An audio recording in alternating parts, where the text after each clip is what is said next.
We've got our brushes, we've got our paints, we've got all the things that we need to do something great. Hello and welcome back to D. Giles Art Styles. We're going to be doing an acrylic painted canvas today, and I'm going to guide you along on what I'm hoping will be a fairly simple and yet striking painting. And to keep things nice and easy, I'm going to use my two favorite types of brushes, a flat and what is this called? A fine tip. So I am going to be using Sea Breeze in Deco Art Americana paints. Bright, oh no, not the bright blue, my apologies.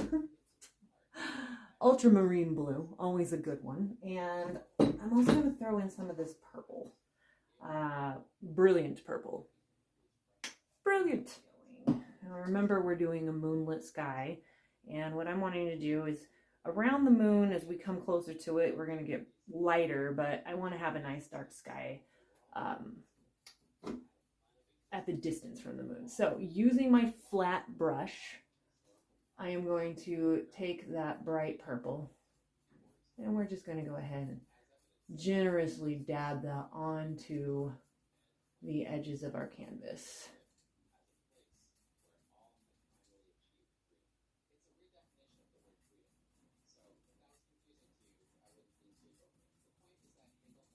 And just move these around. Now you're going to notice that I don't want to do like long brush strokes. I mean, I can, but I prefer to use short brush strokes that allow me to go back and try and evenly move that paint around so that I have a very consistent application of the paint, rather than having some spaces where if you're dragging the paint along, you can like drag it like this, and you'll start to notice that you see how it starts to have these dry spots in it. Just for the sake of consistency in the brush stroke, because we will see it at the end of this painting, I am going to avoid those long brush strokes and just do these quick sporadic ones and try and fill in blocks of color, rather than acting like an old school dot matrix printer that just goes from the top down with this.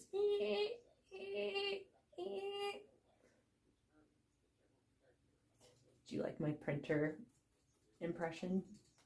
All right. Now this is the part where it can, like, it does get a little tedious. We're filling in the color, all right? Like, we gotta make sure that we color in all of this. And like I tell my art students at the school that I teach, address that white. White is, it's blank space, it's negative space, it's nothing space. Like, if you can avoid at all costs, unless you can convince me that you want to leave that white space blank for a very specific reason to your artwork, and you can sell me on it being part of the artwork, not just you being lazy,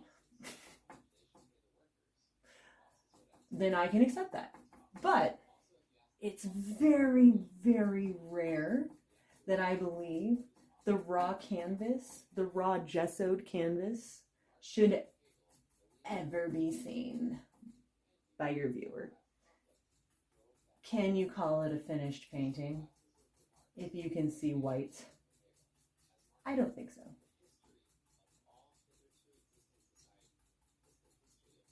However, if you have some examples, all of you lovely, beautiful viewing public out there, of artwork you have made and you are proud of, and that you would like to share with the rest of us out here in social media land, I would love it if you would post those where you are leaving this blank gessoed canvas exposed and bare, like some sort of strange voyeuristic canvas panel. We have to dress the canvas. We cannot leave it naked. And therefore we're going to put on a coating of color. As you see, I'm going around this whole painting in this purple, and I'm leaving that center part blank, and you're gonna love this, because after I get this purple in here, it's happening. We're getting close.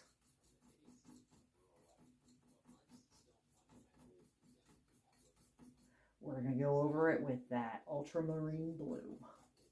Listen to me talk about blank naked canvases and whatever it is that comes to my mind that I feel like could possibly fill this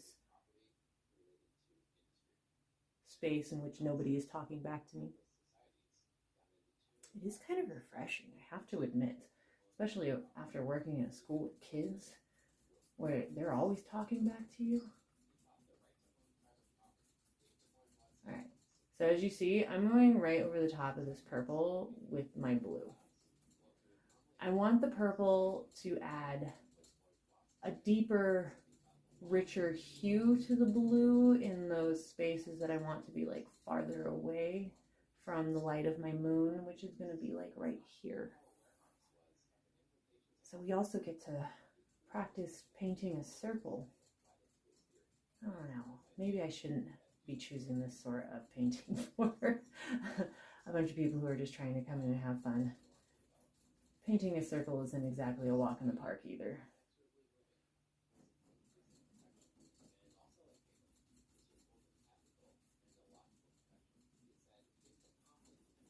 All right.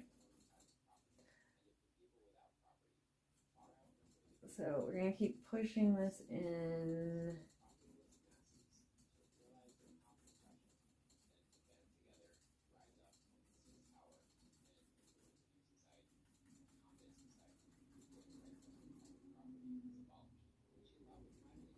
So I'm going to go, I'm painting right over the top of the purple, but then I'm going to bring that paint in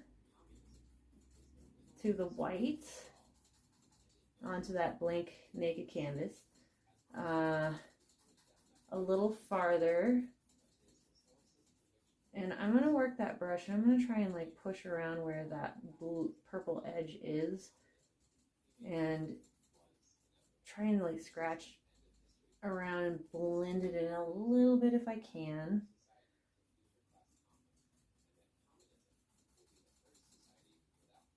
All right.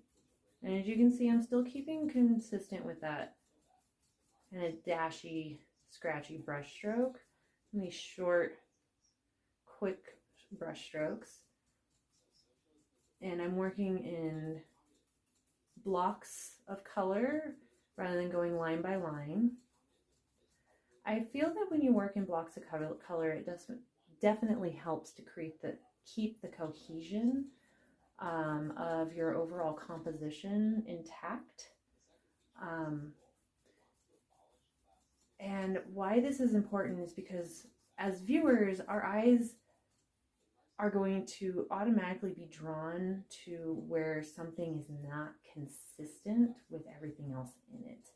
So if you have a bunch of brush strokes that are going all which different directions and there's no cohesion in how you're putting those brush strokes down, it can really start to like drive the eye of your viewer a bit bonkers and can detract from your overall work.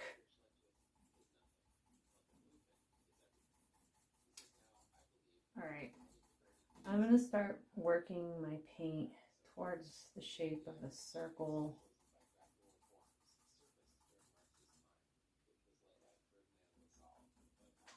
Before I go in, and what we want to make sure that we do is where we want our moon, we do not want to paint in. Anywhere that you really want it to look as though light is shining through, or you're going to be putting white or lighter colors down, you're going to want to not paint over it to ensure that we really bring out that brilliance of the white behind the color. And since I want our moon to look like it's glowing, let's see, we're going to work in our negative space to create our moon. So I'm just going to work my brush around in a circle. And something I want you to remind yourself as you try and work this circle, because I'm aware circles are not the easiest to create. Our moon is not a perfect sphere. It's a little on the wonky side. So if your moon's a little on the wonky side, just be like, you know what? I am in alignment with the truth of the shape of our moon, and I have no regrets. And own it. And I say, go for it. All right. Now I'm going to go in with, let's clean off our brush, okay? And get off some of that darker blue. We have our night sky filled in. I'm happy with what I'm seeing.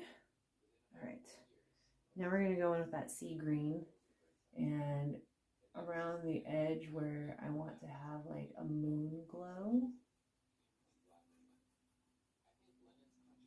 I'm gonna come around and paint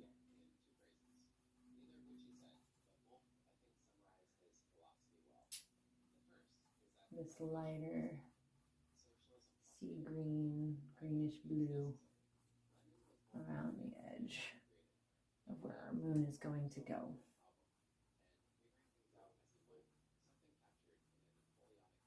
All right.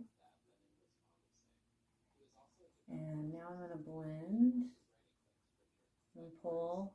Now I'm not adding a lot of pressure with this, and I'm not trying to push down any paint that I have on this brush to reapply it. I'm just trying to pull the paint that I've already put around this guy like out a little bit into the sky and try and get that glow going.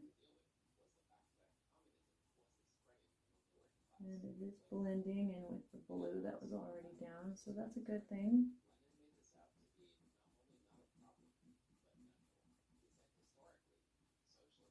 All right, and then you just go back through and kind of lightly scratch around that edge again. And let's try and blend that. It's like a feather, like I'm really just barely taking the very edge of my brush with the very tips of my bristles and feathering that color in. Okay. All right, we've got something of a moon glow in there. Let's go ahead and add that white. We got some blue in there. All right, your colors may have started to grow a little bit of skin during that time. So just take your brush and stir it around a little bit. Try and just make sure that like skin that's gathered on the top or the surface of your paint is blended in there. You don't want to be adding any sort of interesting textures to your painting. All right, so, but Danielle, why are we painting white on white? That is an excellent question. Well, we're going to paint white on white because we are going to come in and using the very edge of our brush, of our flat brush, we're going to try and go around the turn of this circle. And in that, while we're doing that, we're going to be picking up some of this green. And because the white is wet, oops, I do not want the green. All right, that's fine. All right, got my brush a little bit in that glowing green. All right, so I picked up a little bit of that sea green or sea breeze in my brush and applied it into the moon. And you just kind of bring it back up in there. And we don't need our moon to be perfectly white. I just don't want to add color into it knowing that we're going to pick color up on the edges of it. So your brush, try to use the edge of your brush to curl that circle over. Again, I know, circles are not easy. It's not going to be a very perfect circle. But again, the moon is not a perfect circle, so give yourself some grace. All right, let me pick up some of that blue, create almost a shadow in that moon. All right, and then I'll come back in and put some of that color in there.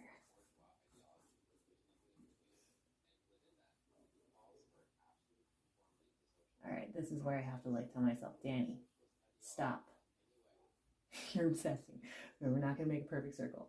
But I'm so close. And you get close and then you think you got it. And then what happens? You mess it up. You realize that side is wonky. Okay, stop it. Stop. Stop. Stop. Okay. All right. All right, so we have this big, beautiful moon. I think that we should give her some stars. What do you think? All right, now let's take our fine tip brush. And I'm going to take that sea breeze. Let's double check that. Sea breeze, not sea green. I'm going to take that sea breeze. And I'm just going to do some little circles up in here. Little circles.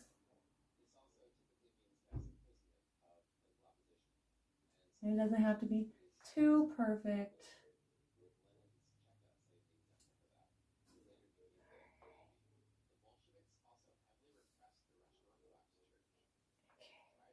So, and I'm going to try and scatter my stars throughout the sky. It doesn't really matter where you put your stars, but I always recommend that when you put a star somewhere, move to another part of your painting and don't focus in just one area. When we try and focus in just one area, we'll have a habit of creating clusters where the grouping is just too close together and it doesn't have like that sort of natural sporadic starness.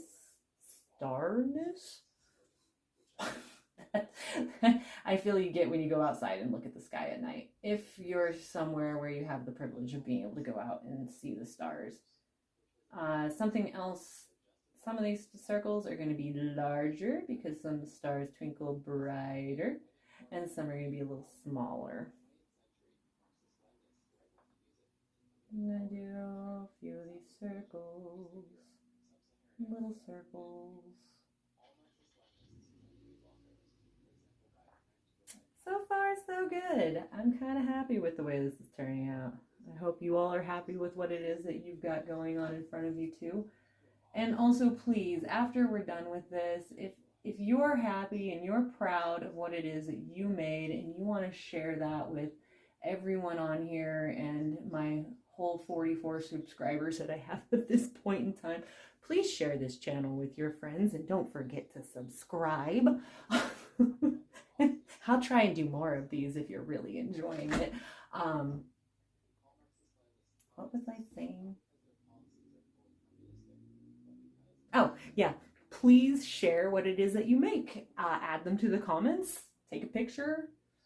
Let's see what we're making together. I want to see, like, I love making art with friends and I love making art with other people, which is why it's a little weird that I'm sitting here by myself in my studio talking to myself, well, to my phone, knowing that over there in Media Land that you guys are listening, at least hopefully the 44 of you, and anyone new, hi, welcome. All right, now that we have our little star dots, we're gonna come back through. I cleaned my fine tip brush. I have a bad habit of always wiping my wet brush on my skin or on my clothes. I have a towel here. Do yourself a favor, have yourself like a towel or a paper towel or something that you can wet your brush on. All right, right in the middle of these little circles, we're gonna put our white. I'm gonna put white right in the middle of them. All right, yeah, might have to come back through, and With the bigger ones, I'm going to do like this little pull up, and I'm going to come down and I'm pull here and give our star a little sparkle. All right, so I'm pulling from the center, press, and then pull up, press, and then pull up. It takes some practice. I don't always get it right myself, so please don't stress yourself, but yeah, try. Don't be afraid to try. Remember, the first time we do something, it may not look that great. The second time we do something, it looks a little better. By the 10th time you're doing something, it's probably looking pretty amazing. And by the 100th time you're doing something, you're not even thinking about it. It just becomes a natural reaction for you. So if this is your first time trying to paint, or even like your 10th time and you haven't done it in a while, give yourself some grace. Say, you know what, it's been a while. I haven't done this for a hot minute, but I love it. It makes me happy.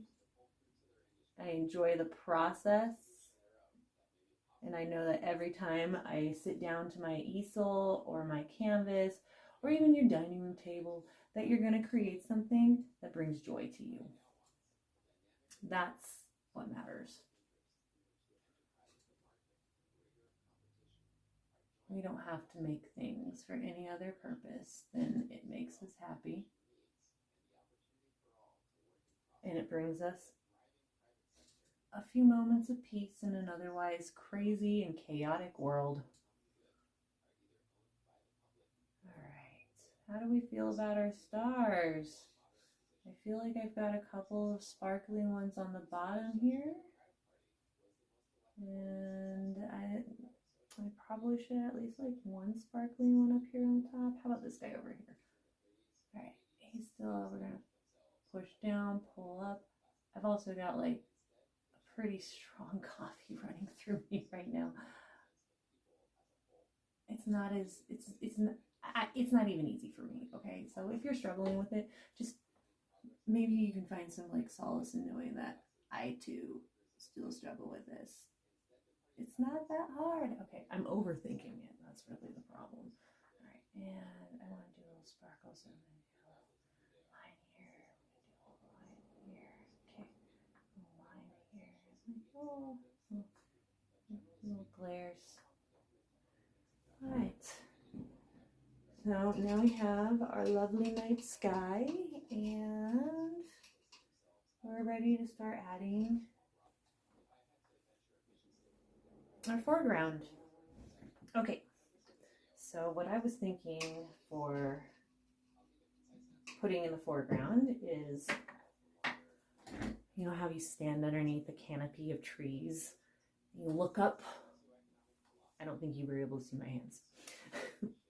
Well, we're gonna put this as though we're standing underneath the canopy of trees, and we're gonna be looking up into the sky. So we're gonna do some leafy branches kind of growing out from the edges here. So the colors I'm going to choose now.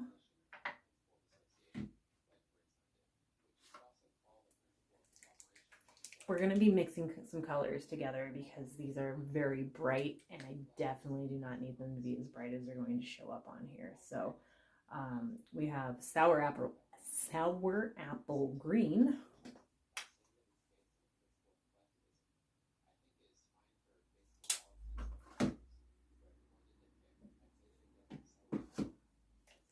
Going back for that ultramarine blue. We've still got a little bit of it in there, so I'm going to blend those two colors together. And I'm not going to pull this out yet, but I think we'll end up using the citron green to add some like highlights on the edges of our leaves. So let's start with these two colors, knowing that with just these two colors we can get a few shades of green in there. Okay. All right, I'm going to take some green since I know I don't want this blue, and I'm going to scoop it up with my brush, a little scoop.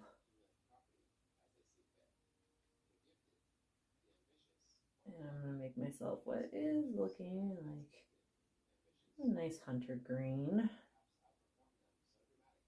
Okay.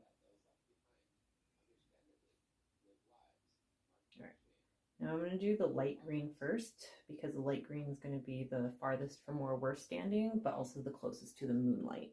So we want those leaves to stand out a bit more. I'm going to take my flat brush and we're going to start dabbing.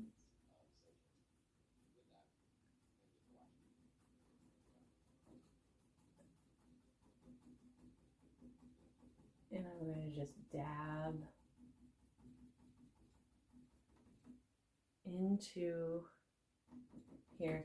And you see how I'm like dabbing and I'm taking my brush and I'm holding it so that I'm coming straight at it, but I'm not grinding my brush into it. I'm kind of like hitting it and bouncing off.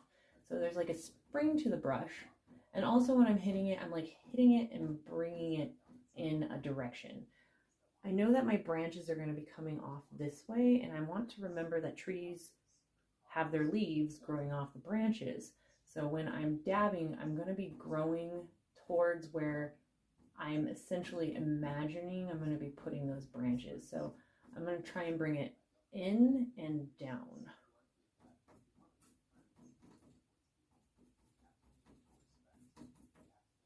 And I know we're going to go over some of these stars and things that we put in there. It's okay. Maybe the stars will shine through our tree branches. Okay. All right. I don't want to fill in all of it, so I'm just going to kind of like have this bushy, smushy spot there. All right, we're going to take the green, we're going to move around, and we're going to be working kind of in layers. So we'll do all of our light green first.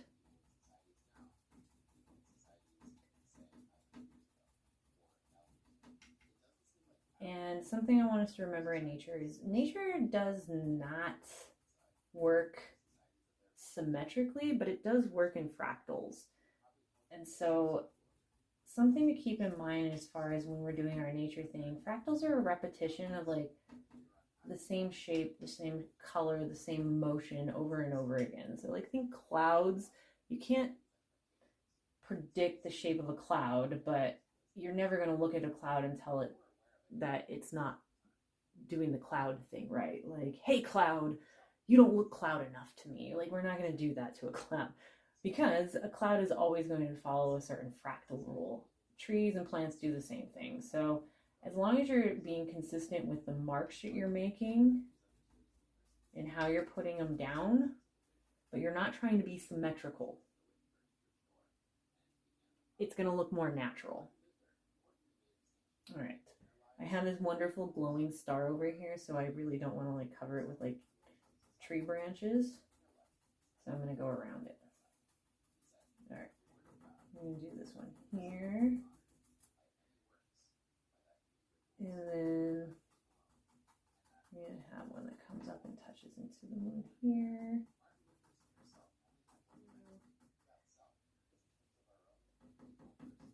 And I see one that I kind of want to add some more to because he just doesn't look like this over here is a little bleh.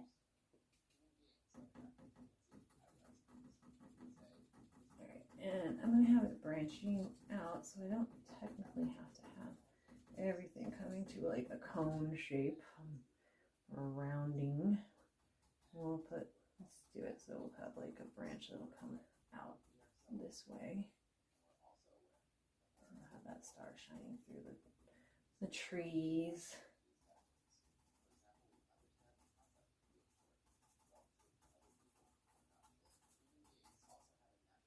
All right. When we've got our light green down, let's go back in with that dark green we've made. And we're going to go right over the top of that light green. But I don't want to go all the way through it, and I don't want to cover all of it. So I want to leave definitely like the edges. Try not to go all the way to the edges with the dark green. And keep it more centrally focused. Okay. All right.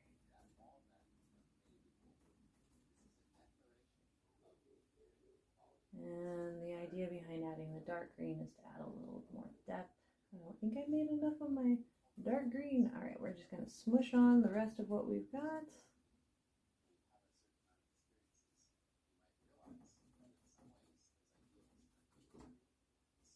I'll pick some up over here. Clean it up.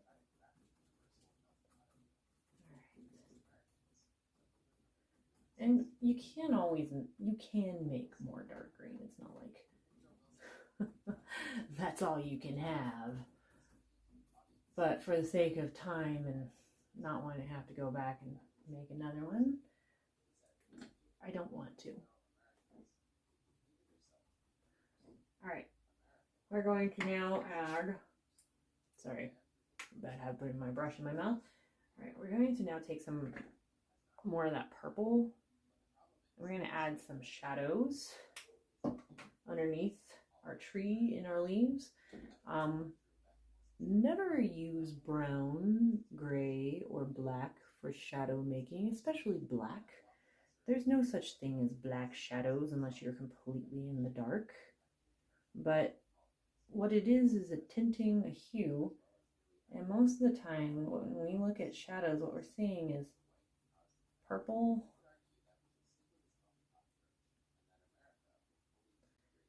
and blues. Well, there's a dot of purple on the moon. I don't know what to do with that. Okay. Yes, I do. I'm going to clean off this brush really good. You might want to look at and clean off your brush as well. Like, make sure that the paint isn't getting goopy or drying on the brush, because once that paint dries on a brush, it is hard to get off.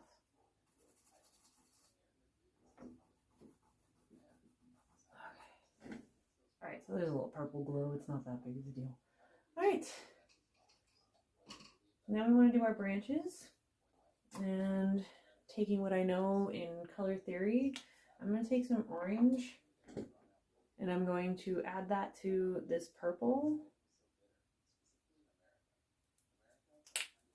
It's about half and half. Let's see what color we get, but in theory, we should be getting a brown. Okay.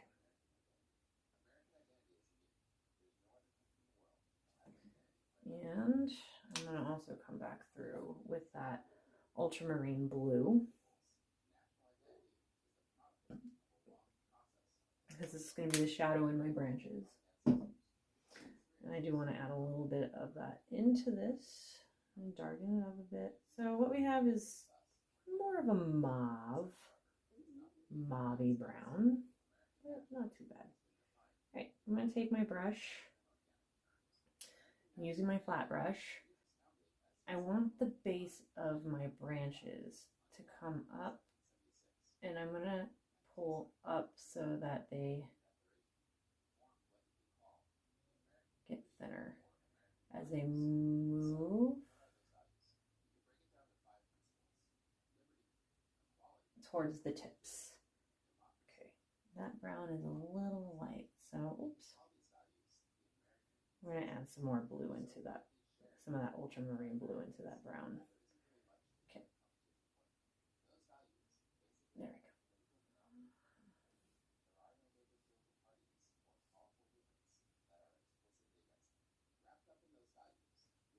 go. Oh. Looks like we need more orange too. All right, a little more orange with the blue gives me a brown that I'm happy with.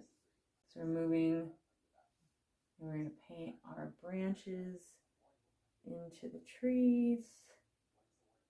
And I'm going to press down, and then as I move up, pull away. Now we need to come in and reapply that paint a bit and make sure that we're getting a little thinner as we move up. And I'm putting my branches throughout my leaves and trying to make sure that I remember. I need to brighten up this one over here a little bit. There we go, that looks much better. Like, wait a minute, that's just too dark. And we're just going to paint in our branches that are going to be holding up our tree limbs and all those beautiful leaves that we've just painted in there.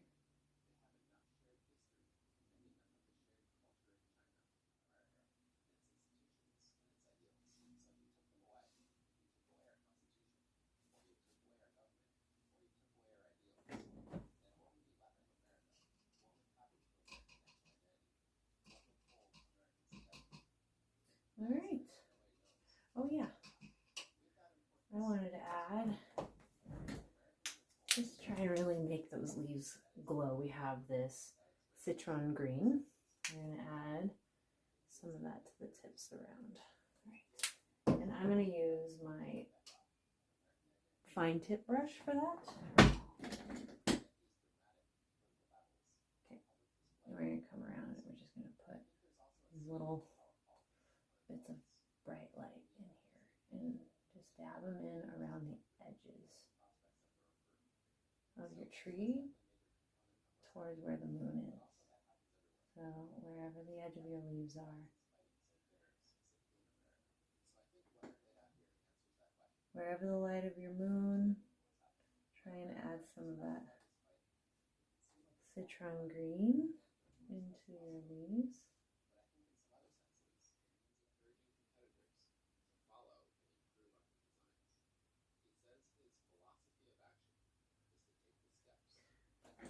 All right, and there we have our moonlit night underneath a beautiful canopy of trees. I hope you enjoyed following along with this acrylic painting video, and please share what it is that your paintings ended up looking like with us in the comments section. And if you have any questions, concerns, or ideas for me, I would love to hear from you. And again, please don't forget to subscribe, like, follow, share with your friends, all the things that ensure that my YouTube videos get shared out there and the algorithm is happy with what it is that I'm putting out there through how you all are interacting with me. Again, thank you and again so much for tuning into D. Giles Art Styles, and I look forward to painting with you next time.